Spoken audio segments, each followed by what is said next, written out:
जो एनटीए के मेन अफसर हैं वो किसी समय पे एबीवीपी के सदस्य होते थे। भारतीय जनता पार्टी की क्या हिम्मत और हैसियत है कि बोल दे इसके खिलाफ एक शब्द। तो सरकार का दायां हाथ सरकार के बाएं हाथ से क्या बात नहीं करता, या आपसी सामंजस्य नहीं उनके बीच। सवाल पूछो, अरे भाई तू इधर उधर की ना बात कर, ये बता काफिला क्यों लुटा।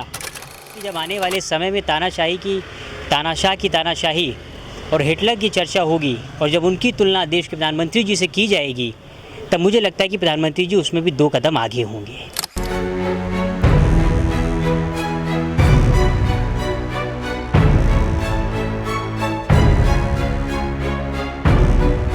देखिए, समाजवादी पार्टी के आदरणीय राष्ट्रीय अध्यक्ष जी और समाजवादी छात्र सभा के प्रदेश अध्यक्ष विनीत कुशवाहा जी के निर्देश पर 24 लाख नीट के और 10 लाख के करीब यूजीसी नेट के परीक्षार्थियों के समर्थन में आज हम लोग सरकार के खिलाफ धर्मेंद्र प्रधान जो शिक्षा मंत्री उनके इस्तीफे की मांग कर रहे थे और पुतला फूंक करके अपना विरोध दर्ज करना चाहते थे। लेकिन विपक्ष की लोकतंत्र पे अपनी एक अहम भूमिका होती है जिसको हम लोग बड़ी ही ईमानदारी से और श्रद्धापूर्वक निभा रहे हैं। लेकिन जिस तरीके से आज विपक्ष के नेताओं को हाउस अरेस्ट किया जा रहा है, उनको नज़रबंद किया जा रहा है और जिस तरीके से सरकार की तरफ से तानाशाही की जा रही है, ऐसा प्रतीत होता है कि जब आने वाले समय में तानाशाह की तानाशाही और हिटलर की चर्चा होगी और जब उनकी तुलना देश के प्रधानमंत्री जी से की जाएगी, तब मुझे लगता है कि प्रधानमंत्री जी उसमें भी 2 कदम आगे होंगे। वो 24 लाख अभ्यर्थी नीट के और 10 लाख के करीब यूजीसी नीट नेट के उन अभ्यर्थियों की ये इच्छा थी कि कम से कम 2 शब्द आकर के देश के प्रधानमंत्री जी बोलें आकर के, कम से कम उनके समर्थन में, उनके हक के लिए, उनके पक्ष में आकर के।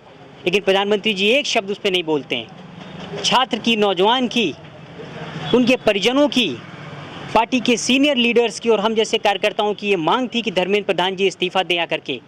लेकिन बजाय उनके इस्तीफा लेने से, बजाय उनको मंत्री पद के हटाने से, आप उनको हरियाणा का प्रभारी बना रहे हो। भारतीय जनता पार्टी और शिक्षा मंत्री अयोग्य हैं, असक्षम है परीक्षाओं को कराने के लिए। और प्रधानमंत्री जी इस पर इसलिए नहीं बोले आकर के क्योंकि ये नौजवानों से संबंधित मुद्दा था, नौकरी से था, लोगों के भविष्य से था। हाँ, अगर बात मुजरे पर होती तो वो बोल के आकर के, किसी व्यक्ति के कपड़े देख करके अगर पहचान ले दे तब बात बोलते आकर के प्रधानमंत्री जी। इस पर क्यों बोलते? और जब हम सब लोग मिल करके सरकार से सवाल पूछते हैं ना, तो सरकार घुमा फिरा करके जवाब देती है, सरकार गोल गोल जवाब देती है।